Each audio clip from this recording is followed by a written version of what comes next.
Selamat sore Sobat Bipos, berjumpa lagi dengan saya Syakira dalam program Banjarmasin Pos Bitak Bicara Apa Saja. Baik, masih membahas seputar kebudayaan yang ada di Kalimantan Selatan bersama Nanang Galuh Kebudayaan Kalimantan Selatan 2024. Nah, tadi kan kita berbicara peran seorang Nanang dan juga Galuh itu tidak hanya di acara seremonial saja, tidak hanya membawa baki atau jaga tamu saja. Berbicara tentang advokasi, kan kalian nanti sebagai Nanang dan juga Galuh ada advokasi yang kalian bawakan ya. Apakah kalian akan meneruskan advokasi itu dan bentuk advokasi apa sih yang kalian lakukan nantinya terjun ketika di masyarakat nanti? Mulai dari Nanang terlebih dahulu. Bentuk advokasi ya. Jadi advokasi yang saya jalankan saat ini itu berbentuk website dan aplikasi. Dan aplikasinya ini udah bisa di-download di Play Store ya untuk Android. Tapi sekarang masih tahapan pembuatan buat di App Store biar bisa dipakai dari Apple juga. Jadi untuk website dan aplikasi ini dari advokasi saya tentunya bakal terus saya lanjutkan. Dan sekarang malah mencari adik-adik tingkat yang bisa meneruskan sebagai bahan daripada program kredit mahasiswa bidang pengabdian masyarakat. Karena dia bakal mengabdi masyarakat untuk mengumpulkan dari kebudayaan ini dan menyebarnya. Agar pemuda-pemuda yang ada di Kalimantan Selatan khususnya bisa mengetahui dan belajar banyak terkait budaya. Dan kemarin di awal tahun 2024, kami itu sempat bikin survei terkait pemahaman pemuda terhadap budaya yang ada di Kalimantan Selatan. Dan hasil survei tim kami itu mengejutkan sebenarnya. Jadi ada hampir 50% dari yang isi survei, 100 orang lebih, mereka mengaku kurang mengenal budaya Kalimantan Selatan karena banyak tantangan yang kita hadapi. Apalagi sekarang ada implementasi dari Sustainable Development Goals, Visi Indonesia Emas, Revolusi Industri, dan pemindahan ibu kota negara Kalimantan ke Kalimantan Timur. Semua itu bakal berdampak terhadap modernisasi dan globalisasi yang begitu pesat. Dan ini bakal melatar belakangi kenapa sih pemuda kita lebih suka budaya asing dibanding budaya kita. Sehingga kita perlu membentengi itu dengan website dan aplikasi yang kami bangun. Dan sekarang tentunya kita perlu kolaborasi, baik itu dari pewadahan tiap kabupaten kota maupun provinsi, pemerintah. Kita perlu kolaborasi buat menyukseskan dari advokasi ini biar kita bisa menjaga dan melestarikan budaya kita agar bisa diwariskan ke generasi-generasi selanjutnya. Mungkin kayak gitu. Keren sekali, itu berarti memang benar-benar suatu bentuk advokasi ya. Iya. Nah, apakah ada tanggapan dari pemerintah atau mungkin dari ruang lingkup seperti itu terhadap advokasi yang saat ini sedang kalian jalankan? Kemarin saya sempat mengirimkan surat kerjasama ke beberapa instansi, Disbudporapar Kabupaten Banjar, terus ada dari Banjarmasin, terus ada dari Barito Kuala. Jadi baru 3 sih yang semalam kemarin baru saya masukkan. Dan harapannya bisa cepatlah ditanggapi terkait kerjasama ini. Karena kita memerlukan validasi terkait budaya yang sudah kita masukkan di sana, terus menambah informasi budaya itu, terus berkolaborasi lah bersama pemerintah. Terus untuk dukungan yang hari ini dirasakan itu dari pewadahan Nanang Galuh Kabupaten Banjar. Kemarin kami mengunjungi beberapa sekolah, salah satunya MAN 3 Banjar Gambut. Di sana kami menyampaikan informasi terkait adanya website dan aplikasi yang bisa kita gunakan sebagai bahan belajar di era digitalisasi ini terkait budaya. Dan alhamdulillah respon anak-anak di sana itu welcome dan senang dengan adanya website dan aplikasi ini, mereka bisa belajar secara nyaman. Nah, Keren sekali. Kalau dari Galuh Mutia, advokasi apa sih nantinya yang akan direpresentasikan ke masyarakat nanti? Betul. Baik, kalau dari saya sendiri tetap mengangkat advokasi saya yaitu budaya Muarung dengan mengajak angkatan-angkatan kita juga angkatan saya di kota dan akan terbuka untuk umum juga. Jadi di dalam budaya Muarung itu terisi ya, ada silaturahmi, berbagi informasi juga bertukar pendapat. Jadi itu sangat penting untuk sebenarnya ya menurut saya budaya kita itu sangat terasa di keseharian kita seperti kita menggunakan bahasa Banjar, terus mendengarkan lagu Banjar itu sangat terasa ya. Menurut saya seperti itu. Jadi tetap terus mengangkat budaya Muarung tersebut seperti itu. Keren sekali. Kita berbicara masih dengan era digital ya. Tadi seperti yang program dari Khalil itu kan itu berkaitan dengan digital ya, digitalisasi. Nah, serbuan budaya dari luar negeri itu kan begitu kencang ya di zaman sekarang ini. Salah satunya seperti K-pop, Itu biasanya dari berbagai kalangan, dewasa, remaja, anak muda, atau bahkan anak-anak juga sangat tertarik dengan K-pop. Nah, apakah itu akan menjadi sebuah bentuk ancaman untuk kebudayaan Banjar sendiri atau bagaimana? Tanggapan dari Khalid. Terkait mereka menyampaikan budaya lewat digital, itu adalah cara mereka untuk mempertahankan budaya mereka. Budaya mereka K-pop, dan mereka ingin mempertahankan budaya kita. Dan kenapa kita sebagai generasi muda nggak bisa menggunakan digitalisasi sebagai ujung tombak dalam pelestarian budaya? Ini yang harusnya kita kutip. Jangan biarkan kita cuma mengkonsumsi budaya asing, tapi nggak mengenalkan budaya kita lewat digitalisasi. Yang harusnya itu bisa menjadi tombak kita dong, buat mengenalkan budaya kita di era sekarang. Nah, mungkin kayak gitu. Lebih ke penggunanya. Mau dipakai buat mengenalkan atau malah meninggalkan atau mengesampingkan dan belajar budaya asing. Tapi belajar budaya asing itu bukan berarti negatif. Kita malah banyak mengetahui hal-hal baru. Diri ya, Iya, membuka betul. diri. Jadi nggak ada yang salah itu. Tergantung sudut pandang kita. Ya, mungkin seperti itu. Berarti bukan ancaman, tergantung sudut pandang. Betul. Kalau tanggapan Iya. dari Mutia sendiri bagaimana? Menurut saya ya, budaya asing yang sangat viral ya di kalangan kita seperti itu. Menurut saya kurang lebih sama ya seperti Nanang, kita bisa terus mengangkat budaya kita karena kalau bukan kita ya Nanang, karena kita lah ikonnya juga, kita lah yang harusnya bergerak untuk memperkenalkan budaya kita ke kalangan internasional seperti itu. Keren sekali. Mungkin dari Nanang sendiri kan tadi masih seputar digital. Apakah ada relevansinya terhadap advokasi dari Nanang Fadil sendiri?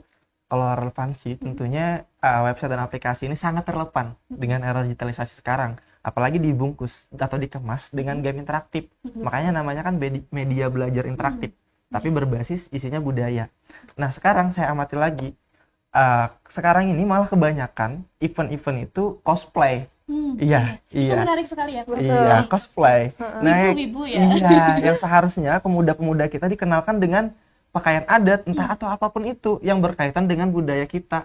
Tapi nyatanya sekarang ini malah banyak event-event cosplay. Yang gak masalah sih sebenarnya, cuman agak diimbangi lah dengan pengetahuan-pengetahuan budaya. Mungkin seperti itu. Salah satunya bisa melalui advokasi dari Khalil tadi ya, melalui boleh. website itu. Iya. Keren sekali ya, sangat relevan dan berkesinambungan seperti tadi pakaian cosplay dan kebudayaan Banjar itu sebenarnya harus seimbang. Begitu juga dengan Mutia tadi, keren sekali. Nah, apakah mungkin itu menurut dari Mutia sendiri itu bukan ancaman berarti ya? Betul. Lantas bagaimana sih dari Mutia sendiri untuk merelevankan program Mutia dengan hal-hal yang tadi yang membuat ancaman dari kebudayaan kita sendiri? Ya melalui budaya Muarung tersebut kita kan secara tidak langsung memperkenalkan kakak kepada orang-orang terdekat dan orang-orang yang ikut join ke dalam program saya. Di situ saya memperkenalkan budaya-budaya yang kita punya seperti itu. Dari situ saja sudah terlihat bahwa akan ada progres supaya orang-orang luas bisa mengetahui budaya-budaya yang kita punya seperti itu.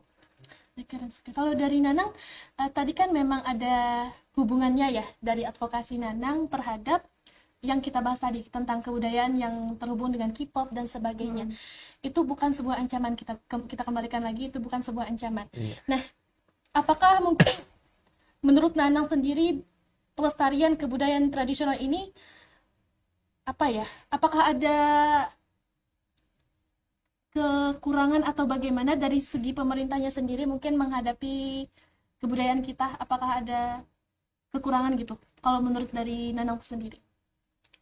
Kalau menurut saya, seharusnya kita lebih melihatlah dengan apa yang akan terjadi di Kalimantan Selatan. Apalagi akibat implementasi 4 hal tadi yang saya bilang, implementasi Sustainable Development Goals atau pembangunan berkelanjutan, terus revolusi industri, terus ada pemindahan ibu kota negara, dan visi Indonesia Emas. Semuanya bakal berdampak pada perkembangan di digitalisasi maupun modernisasi di Kalimantan Selatan juga nggak akan kebendung, pasti bakal modern, pasti bakal maju. Dan kemajuan itu harus kita bentengi dengan pemahaman kebudayaan dari pemudanya. Kalau pemuda kita yang hari ini nggak kenal dan nggak ngerti terkait budaya, ya pastinya dia nggak bakal bisa menyampaikan ke anak ataupun cucu atau keturunannya. Dan itu tentunya harus diimbangi. Jadi harus ada kolaborasi lah, balik lagi. Harus ada kolaborasi baik dari Nanang Galuh, Ikatan Nanang Galuh yang berfokus pada budaya maupun pemerintah. Baik dinas kebudayaannya maupun pemerintah lainnya yang tentunya punya tupoksi di bidang pendidikan itu. Mungkin seperti itu. Oke. Nah, apakah tantangan terbesar dari Nanang dan juga Galuh dalam menjalankan advokasi dalam melestarikan, menunjang melestarikan kebudayaan? Dari Mutia terlebih dahulu mungkin. Kalau menurut saya, apa tadi Kak? Tantangan Tantangan terbesarnya, terbesarnya ya. Menurut saya itu mengumpulkan, kita kan terbagi dari 13 kabupaten kota, dan niat saya itu seperti bisa berkumpul, mewarung seperti itu. Itu yang kendalanya di situ sih ya, mengumpulkan dari 13 kabupaten kota itu, seperti itu. Kalau dari Nanang sendiri? Kalau dari saya sendiri kendala lah. Kendala dari tim Melajari. Tantangan terbesarnya? Iya, tantangan terbesar dari tim Melajari. Tim Melajari itu tim kami dalam pembuatan ini. Itu dari Universitas Lambung Mangkurat. Dan supportnya luar biasa. Baik dari program studi sosiologi maupun Fakultas Ilmu Sosial dan Ilmu Politik atau FISIP. Dan guru pendamping tentunya yang support kami. Dan tantangan terbesar kami dalam advokasi ini adalah pengumpulan budaya. Budaya kita itu gak semuanya terdata, gak semuanya tertulis. Sehingga kita perlu turun langsung ke lapangan. Makanya tadi saya bilang baru 2 suku yang sebenarnya baru kami turuni. Suku Dayak Meratus di Desa Datar Ajab, nah sama di suku Bakumpai di Kelurahan Bakumpai, Batola. Nah, bukan Batola itu ya. Nah, ya situ. Nah, jadi tantangan terbesarnya itu pada pengumpulan budaya itu. Dan kalau udah dikumpulkan, divalidasi lagi. Betul nggak itu budaya dari suku itu? Betul nggak itu dari Kalimantan Selatan? Dan kami ngumpulin nggak hanya dari observasi ke lapangan. Kami ngelihat dari penelitian sebelumnya, artikel, terus ada buku diksi maupun diksi yang mereka memang memuat tentang budaya itu. Kalau udah valid, udah dirasa memang benar, barulah kami berani integrasikan. Dan saya salut loh sama Mutia. Dia kemarin ngajak juga ya, nongki-nongki, ngajak mewarung. Jadi memang kerasa banget itu advokasinya Mutia buat menyampaikan kebudayaan melalui kumpul-kumpul itu, luar biasa. Mungkin kayak gitu ya. Masih membahas tentang kebudayaan nih ya. Nah, kan seperti yang kita ketahui dari kebudayaan di luar dari Kalimantan seperti Jawa, kayak lagu-lagu Jawa, Betul. lagu-lagu koplo, lagu-lagu seperti itu kan dibandingkan dengan kebudayaan kita kayak lagu-lagu daerah kita. Menurut kalian apakah mampu juga bersaing seperti itu? Kan itu sangat hits ya, bisa Betul. didengarkan di berbagai kalangan telinga. Lagunya sangat asik gitu. Apakah kita bisa juga seperti budaya-budaya di luar? Menurut dari Nanang terlebih dahulu boleh? Menurut saya, bagaimana kita menyampaikan itu? Kita lihat dengan kompetisi kita di Nanang Galuh atau putra-putri kebudayaan Indonesia, mereka membawakan lagu daerah dalam setiap, mau itu ada video Reels D1, D2, yang biasa saya dengar itu Paris Berantai. Dan itu saya rasa dengan cara-cara seperti itu, dengan kita bangga menggunakan lagu daerah kita, itu udah mengenalkan kok dengan daerah-daerah lain. Karena saya yakin pemuda-pemuda yang ada di Kalimantan Selatan juga punya relasi. Betul. Baik itu secara internal Kalimantan maupun nasional kayak gitu. Kalau dari Galuh nih, apakah kebudayaan kita juga mampu bersaing seperti lagu-lagu mungkin, atau tidak hanya lagu saja, bisa jadi makanan tradisional Betul. kita seperti di Jawa-Jawa atau di luar daerah kita Iya. sendiri? Kalau menurut saya tentu bisa sekali bersaing ya, karena tidak menutup kemungkinan. Lagu-lagu di Jawa kan juga sama seperti kita yang punya di sini kayak Jeff Banjar juga dan lain-lain. Saya melihat seperti Jeff Banjar memiliki subscribers dan yang banyak seperti itu di YouTube ya. Jadi menurut saya tidak menutup kemungkinan loh untuk lagu-lagu kita ini bisa didengar, lagu-lagu daerah kita ini bisa didengar untuk kalangan internasional juga, seperti itu. Keren sekali ya. Nah, ini yang bikin saya penasaran. Apakah kalian punya makanan favorit atau mungkin lagu-lagu daerah favorit yang dari daerah kalian masing-masing? Kan dari Mutia dari Kota Banjarmasin, kalau dari Kabupaten Banjar, makanan tradisional aja nih. Apakah ada gitu? Kalau saya sangat suka banyak sih kalau makanannya. Saya sebutkan 3 deh ya. Pertama, saya suka lontong Banjar, terus ketupat juga suka, sama nasi kuning itu benar-benar kayak enak banget. Itu biasanya mawarung ya, sambil Mawarung nasi banget kuning. itu, Mawarung betul. banget. Kalau dari Nanang Khalil? Kalau dari aku lebih suka ke lapat. Kalau Lapat, di betul. Banjar itu namanya buras. Betul. Jadi kalau Martapura lapat.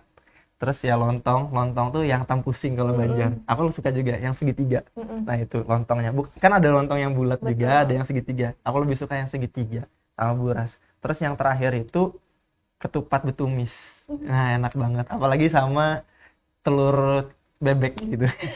Oke, keren sekali. Banyak sekali ya kemudian. Iya, Luar biasa. Luar biasa. Nah, ini kan ya, kita masih berbicara tentang Nanang dan juga Galuh. Setelah menjadi Nanang dan Galuh, ini kalian mau bagaimana nih nantinya? Apa yang pengen kalian lakukan? Atau nanti kalian mau berperan bagaimana melakukan gebrakan apa nantinya setelah menjadi Nanang dan Galuh nanti?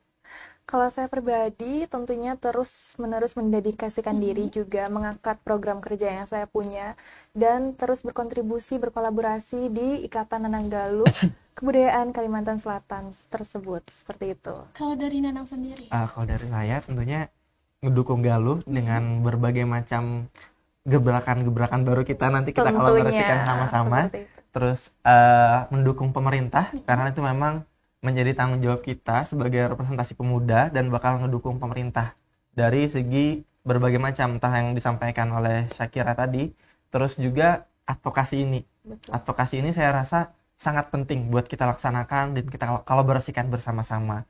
Mengingat berbagai macam pertimbangan yang udah kita sampaikan sebelumnya melalui Biftek tadi ya.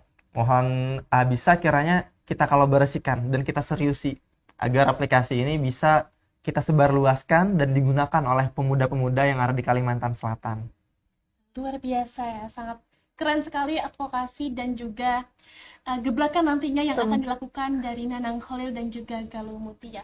Nah, yang terakhir, boleh dong berikan closing statement-nya untuk pemuda-pemudi yang ada di Banua agar mereka bisa mungkin mengikuti jejak langkah kalian atau terinspirasi dari pencapaian kalian saat ini. Boleh dari Galuh Mutia terlebih dahulu. Baik, saya mengajak seluruh kalangan generasi muda di Kalimantan Selatan untuk terus mengangkat dan melestarikan budaya di Kalimantan Selatan, karena kalau bukan kita, siapa lagi kalau kada wayah ini pabila lagi.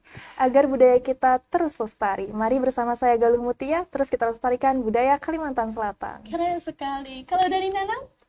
Kalau dari saya mohon izin, mungkin ucapan terima kasih aja karena saya berada di sini dan sampai ke titik ini saya kira banyak yang membantu saya sampai dengan hari ini. Pertama saya ucapin terima kasih ke keluarga saya, terus tentunya tim Melajari, baik itu dari mahasiswa maupun dosen, program studi maupun fakultas, dan tentunya yang gak bisa dilupakan itu perjuangan dari kawan-kawan Pewadahan Nanang Galuh Intan Kabupaten Banjar yang dari awal persiapan memang betul-betul memberikan masukan, nasihat, kritik, saran, dan luar biasa. Semua yang mereka sampaikan itu dapat saya implementasikan dan mudah-mudahan harapan mereka terkait saya ataupun Galuh Mutia bisa kami realisasikan dan kami bisa jadi lebih baik lagi serta berkolaborasi dengan pemerintah.